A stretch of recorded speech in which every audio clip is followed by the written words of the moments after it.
नमस्कार, मैं हूं अबुल नसर इकबाल और आप देख रहे हैं देश का सवाल। बहराइच में हुई हिंसा के मुख्य आरोपी सरफराज और तालिब समेत 5 आरोपियों को पुलिस ने बहराइच नेपाल बॉर्डर से गिरफ्तार कर लिया है।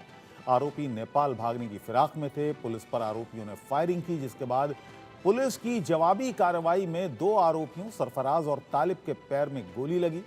बहराइच में रविवार को मूर्ति विसर्जन के दौरान हिंसा और बवाल में एक युवक की मौत हो गई थी, जिसका आरोप सरफराज और तालिब पर है। देवरिया में बीती रात बहराइच की तरह ही मूर्ति विसर्जन के दौरान हिंसा और बवाल की कोशिश हुई। जुलूस में डांस करते 2 युवकों पर विशेष समुदाय के युवकों ने चाकू से हमला कर दिया, जिसमें दोनों युवक बुरी तरह से घायल हो गए। इस घटना के बाद तनाव बढ़ गया है। मूर्ति विसर्जन में शामिल सैकड़ों लोगों ने रात में घंटों सड़क पर मूर्ति रखकर आरोपियों के खिलाफ कार्रवाई की मांग की।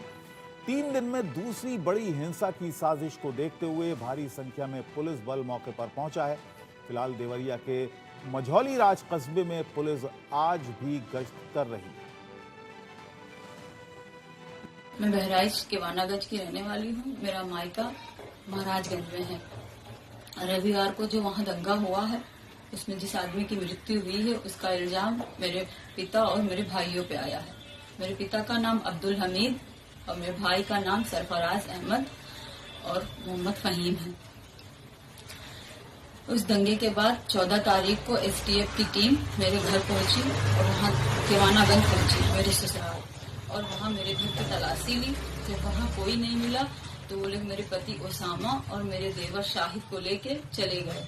उसके बाद से उन लोगों का कोई अता पता नहीं चल रहा है। कल 16 तारीख को जो है मुझे गांव से कुछ पता चला कि जो है से बेहतर जो पुलिस के अधिकारी खड़े हैं उनसे चुपचाप पूछ लेना और आप नाम डिस्क्लोज मत करना और ये पूछना कि किस सरकार में पुलिस के लिए काम अच्छे हुए। बिहार में शराबबंदी के बावजूद 32 लोग शराब पीकर तो योगी जी से क्यों नहीं पूछने जा रहे हो शराब कैसे जा रही है बिहार में? अगर बिहार में शराब जा रही हो, हमारा पत्रकार साथी कह रहा है यूपी से जा रही है, तो इसका मतलब मुख्यमंत्री जी को पता होगा कैसे जा रही है। और अब तो बीजेपी के समर्थन की सरकारें दोनों तरफ हैं। बिहार में बीजेपी के समर्थन की सरकार है और यहाँ पर बीजेपी की सरकार है, तो बॉन्डिंग अच्छी चल रही होगी, इसी वजह से शराब पहुँच रही है वहाँ पर।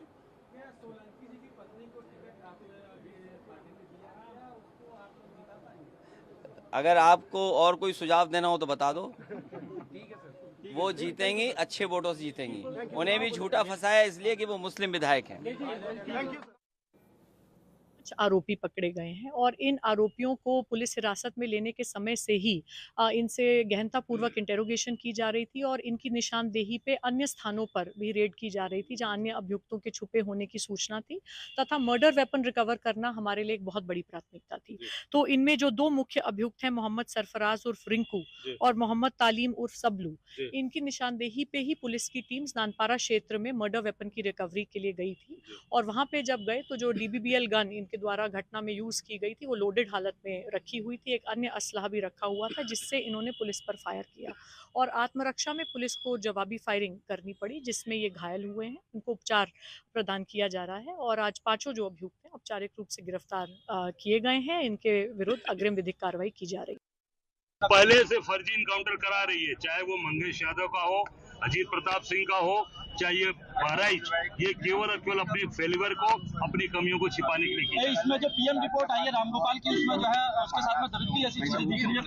देखिए, जो भी मैं कहता हूँ, क्या कैसे उखड़े, पूरी सरकार फेल है। सरकार ने कोई इंतजाम नहीं किया और सरकार केवल और केवल दंगा कराना और फर्जी इनकाउंटर कराना। सर, क्या उपचुनाव में साथ में चुनाव लड़ेंगे? मिलकर जनदारी के भाजपा को हराएंगे।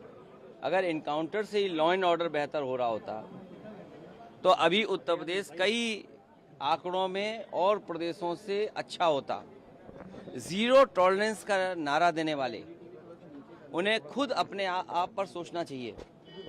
ये एडमिनिस्ट्रेटिव फेलियर था, सरकार का फेलियर था कि जब वहाँ पर तय था, पुलिस की जानकारी में था, तो आखिरकार आपने शांतिपूर्ण ढंग से क्यों नहीं प्रोसेशन को ले जाने दिया या उस कार्यक्रम को संपन्न क्यों नहीं करा पाए? जो लोग एक शांतिपूर्ण तरीके से एक कस्बे, गांव का या आसपास के लोगों का कार्यक्रम शांतिपूर्ण से संपन्न नहीं करा पा रहे हैं, उनसे लॉ ऑर्डर की क्या उम्मीद करेंगे आप? और फिर ये इनकाउंटर, हाफ इनकाउंटर, ये डराने के लिए हैं। आप मुझसे ना नाम बताते ना कुछ बताते, तब भी मैं कह सकता था कि इनकाउंटर किसका किया इन्होंने। इनकाउंटर करना और नफरत को बढ़ावा देना, ये सरकार को नया तरीका मिल गया है काम करने का। ये अपनी सब नाकामी छिपा रहे हैं।